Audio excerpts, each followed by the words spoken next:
Sector में बहुत ज्यादा तरक्की की थी, टॉप किया था वो बेगरी गदागरी, ठीक, भिकारी होना, कि हम भिकारी एक्सपोर्ट कर रहे थे। नरेंद्र मोदी जा रहा है कारोबार करने, अरबों डॉलर की डील्स करने, और हम सऊदी अरब के साथ इस चक्कर में फंसे हुए हैं कि वो हमारे लिए एंटी बैगिंग रेगुलेशन लेके आए हैं।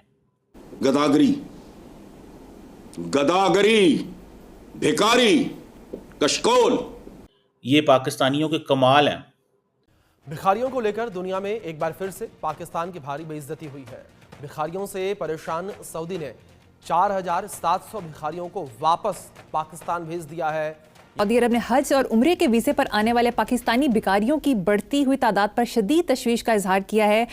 उनके एम्बेसडर हमारे मिनिस्टर से मिल रहे हैं और रिक्वेस्टें डाल रहे हैं कि खुदारा ये बैगर से हमारी जान छुड़ाएं। आप अपनी सियासत यहाँ मत लेके आए और ये बैगिंग शेकिंग बंद करें, नहीं तो फिर हम एक्शन लेंगे। उन्होंने अब एक्शन ले लिया। कहा जा रहा है कि पाकिस्तान के अंदर 22 मिलियन बैगर्स हैं। ये मैं नहीं कह रहा, कि आप लाखों की तादाद में आहिस्ता आहिस्ता हर महीने 100, 200, 300, 400। अभी खबर आई है कि 4700 पाकिस्तानी सऊदी अरेबिया ने पकड़े हैं जो भीख मांगते हैं सऊदी अरेबिया में। यहाँ से जाते हैं उम्रा करने, आपको बता के जाते हैं उम्रा करने जा रहा हूँ, मुझे बता के जाते हैं हज करने जा रहा हूँ, उधर जाके भीख मांगते हैं। जय हिंद दोस्तों, लेटेस्ट न्यूज पर इंडिया में आपका स्वागत है। दोस्तों, पाकिस्तान के रक्षा मंत्री ने बताया कि सऊदी अरब ने 4,700 से ज्यादा पाकिस्तान के भिखारियों को पकड़कर वापस भेजा है। ये लोग अलग अलग वीजा पर सऊदी अरब गए थे और वहां जाकर गैर कानूनी तरीके से भीख मांग रहे थे। इनको सऊदी पुलिस ने हिरासत में लिया और डिपोर्ट कर दिया। दोस्तों, डॉन की रिपोर्ट के मुताबिक पाकिस्तान में करीब 2 करोड़ 20 लाख से अधिक के भिखारी हैं, जो हर साल 42 अरब रुपये भीख मांग कर जुटाते हैं। जहाँ पाकिस्तान की सरकार देश की अर्थव्यवस्था को बेहतर करने के लिए कदम उठा रही है और 2035 तक पाकिस्तान को 100 अरब डॉलर की निर्यात अर्थव्यवस्था बनाना चाहती है। वहीं अब पाक मीडिया चर्चा कर रहा है कि भारत और सऊदी अरब का व्यापार हमसे कई गुना आगे है और हर साल बढ़ता जा रहा है। बात करें भिखारियों की तो 2024 तक पिछले 3 सालों में 4,000 भिखारियों को वापस पाकिस्तान भेजा गया। दोस्तों, सऊदी अरब में भीख मांगने के खिलाफ सख्त कानून है। इन कानूनों के तहत भिखारियों को जुर्माना और जेल की सजा होती है। विदेशी भिखारियों की सजा पूरी होने के बाद वापस उनके देश भेज दिया जाता है। पाकिस्तान सरकार के सामने दूसरे देशों में जाकर भीख मांग रहे नागरिक एक बड़ी समस्या बन गए हैं। अब खासकर अरब देश पाकिस्तानियों को वीजा देने से प्रतिबंध लगाया है। तो आइए देखते हैं पाक मीडिया में क्या चर्चा हो रहा भारत को लेकर। एक तरफ तो हम देखते हैं कि भारत के वजीर आजम नरेंद्र मोदी जा रहे हैं सऊदी अरब और शायद मोहम्मद बिन सलमान खुद उनका इस्तकबाल करने आए एयरपोर्ट पे। उसकी वजह यह है कि लास्ट टाइम जब MBS भारत आए थे तो नरेंद्र मोदी जो है उनको रिसीव करने एयरपोर्ट गए थे, तो पॉसिबिलिटी है। लेकिन हमारे लिए क्या मसला है, 4700 बैगर्स सऊदी अरेबिया ने डिपोर्ट कर दिए। 4700 बैगर्स। कहा जा रहा है कि पाकिस्तान के अंदर 22 मिलियन बैगर्स हैं। ये मैं नहीं कह रहा, 22 मिलियन बैगर्स प्रोफेशनल। ये पाकिस्तान की गवर्नमेंट के डिफेंस मिनिस्टर कह रहे हैं। पाकिस्तान की गवर्नमेंट के डिफेंस मिनिस्टर कह रहे हैं 22 मिलियन बैगर्स। 1 मिलियन नहीं, 2 मिलियन नहीं, 4 मिलियन नहीं, 10 मिलियन नहीं, 20 नहीं, 22 मिलियन। और वो कितने पैसे कमाते हैं? 42 बिलियन रुपीस। ये पाकिस्तान में इंडस्ट्री है। उनको इस चीज़ का पता है कि भाई जाओ मार्केट में, आप, हम इस्लामाबाद में रहता हूँ मैं, तो ज़रा सा किसी भी आप चौक में खड़े हो जाएं, जाके गाड़ी खड़े करेंगे, 4 बैगर ऊपर आ जाएंगे। आप किसी गली में चले जाएं, जहां चले जाएं बैगर आपको नजर आएंगे। इट मीन्स कि ये 42 बिलियन का एस्टिमेट है। अब ये बैगिंग इतना लुक्रेटिव बिजनेस बन गया कि अब पाकिस्तानियों ने जाके बाहर सऊदी अरब और UAE में मांगना शुरू कर दिया। अब मुझे सिर्फ इतना बता दें कि अब बंदा यहाँ पे क्या करे।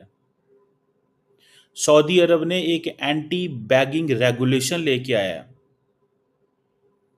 सिर्फ पाकिस्तानियों को के लिए। ये पाकिस्तानियों के कमाल हैं। आपको पता है कि 4,000 बैगर जो थे वो मेरा ख्याल है पिछले साल उन्होंने डिपोर्ट किए थे। सॉरी पिछले 2 सालों के अंदर, 3 सालों के अंदर उन्होंने 4,000 बैगर डिपोर्ट किए। अभी फिर उन्होंने 4700 भेज दिए हैं। और वो एंटी बैगिंग रेगुलेशन लेके आए सऊदी अरब के अंदर नरेंद्र मोदी जा रहा है कारोबार करने, अरबों डॉलर की डील्स करने, और हम सऊदी अरब के साथ इस चक्कर में फंसे हुए हैं कि वो हमारे लिए एंटी बैगिंग रेगुलेशन लेके आए हैं कि भाई साहब ये फॉरेन जो इंडिविजुअल्स हैं जो बैगिंग में इन्वॉल्व हैं वो वहाँ पे पकड़े जाते हैं, अल्लाह रसूल का नाम लेते हैं, उन्हें कहते हैं लोग पाकिस्तान से, सऊदी अरब, यूएई से, मिडल ईस्ट से, दुनिया से आते हैं, वहाँ पे देखते हैं कि हाँ हर बंदे का दिल करता है यार मैं सदका खैरात करूँ या मैं किसी को दे दूँ। ये जितनी भी होली प्लेसेस हैं वहाँ पे ख़वातीन मर्द जो हैं वो मांगते हैं। ये एक यहाँ पे इंडस्ट्री है पाकिस्तान के अंदर। अभी खबर आई है कि 4700 पाकिस्तानी सऊदी अरेबिया ने पकड़े हैं जो भीख मांगते हैं सऊदी अरेबिया में। यहाँ से जाते हैं उम्रा करने, आपको बता के जाते हैं उम्रा करने जा रहा हूँ, मुझे बता के जाते हैं हज करने जा रहा हूँ, उधर जाके भीख मांगते हैं। किसका इमेज खराब हो रहा है, इंसल्ट किसकी हो रही है? गदागरी, फर्स्ट ऑफ ऑल तो गदागरी एक काबिल मजम्मत प्रोफेशन है। बिल्कुल। अब तो ये बाकायदा सनत का दर्जा अख्तियार कर चुका है। अच्छा, प्रोफेशनल लोग इस सिस्टम को अडॉप्ट कर चुके हैं, एजुकेटेड लोग भी इसमें आ रहे हैं, उन्होंने अपनी टीमें बनाई हुई हैं, बाकायदा टेंडर होते हैं। अच्छा, बड़ी इंफॉर्मेशन है भाई को। अच्छा, और बाकायदा नेटवर्क होते हैं, कोई आउटसाइडर उस नेटवर्क में आ जाए तो उसको पे उसका चेक एंड बैलेंस स्टार्ट हो जाता है कि आप इस सिस्टम में कैसे आ गए। अच्छा, तो ये काबिल मजम्मत मामला है। बिल्कुल। अब आपने बात की सऊदी अरब की, this is very important.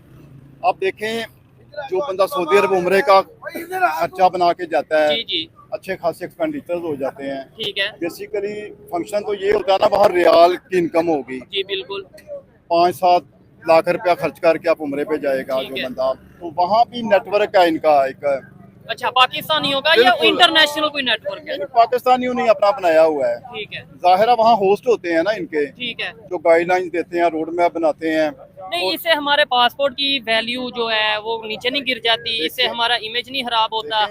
Image तो आप देखें मीडिया रिपोर्ट्स में आप बात एक्सपोज हो चुकी है। ठीक है। सोशल मीडिया पे भी बात सामने आ चुकी है, आए दिन हम वीडियोस देखते हैं, इलेक्ट्रॉनिक मीडिया में भी हर बंदे को पता चल चुका है कि उम्रे की आड़ में क्या हो रहा है। ठीक है। तो काबिल अफसोस है, काबिल मजम्मत है, कानून नाफज करने वाले अदारे क्या सोए हुए हैं। ठीक है। अच्छा, हमारे पॉलिटिशियन जो उनसे हैं, जाहिर बात है हमारे फॉरेन मिनिस्ट्री है, क्या आपको नहीं लगता उन्हें बाकायदा मैनेजमेंट करनी चाहिए, देखना चाहिए कोई पाकिस्तानी अगर पाकिस्तान से बाहर किसी भी कंट्री में जा रहा है वो किस पर्पज के लिए जा रहा है, उधर भी जाके उसके ऊपर जो एम्बेसी है वो थोड़ा नजर रखे। और देखें अभी हमारे पॉलिटिशियन वहाँ पे जाते हैं, वो क्या डील्स करते हैं। इंडिया के जो प्राइम मिनिस्टर हैं, अभी 1-2 दिन तक उनका विजिट होगा सऊदी अरेबिया में, उससे पहले ही उन्होंने इतने पाकिस्तानियों को बाहर निकाल दिया। बड़ी एम्बैरसिंग पोजीशन है और पाकिस्तानी कौम को शर्मिंदा किया गया है। ठीक है। हम हुद्दू में हैं कि उन्होंने क्या किया है? नहीं, पाकिस्तानी कौम शर्मिंदा हुई है क्योंकि अब जाहिर है हुकूमती लेवल पे सऊदी अरब में ये मामला टेक अप किया गया है गवर्नमेंट ऑफ पाकिस्तान से। ठीक है। कि आपके लोग उम्रे की आड़ में यहाँ गदागरी आके कर रहे हैं। ठीक है। काबिल मजम्मत मामला है ना। बिल्कुल ऐसे ही है। तो कानून नाफज करने वाले अदारों को एक मौसर पॉलिसी बनानी होगी। ठीक हो कि गया। वो इन लोगों पर वो गिरफ्त में लाएं, और स्पेशली गवर्नमेंट ऑफ पाकिस्तान को भी चाहिए कि ये जो प्रोफेशनल गदागार हैं इन पे हाथ डालें और इनको सिर्फ पकड़े ना, इनकी तरबियत करें, इनको कोई गाइडलाइन दें, इनको कोई काम सिखाएं, कोई हुनर सिखाएं ताकि रोजगार के लिए बेहतर अंदाज से आगे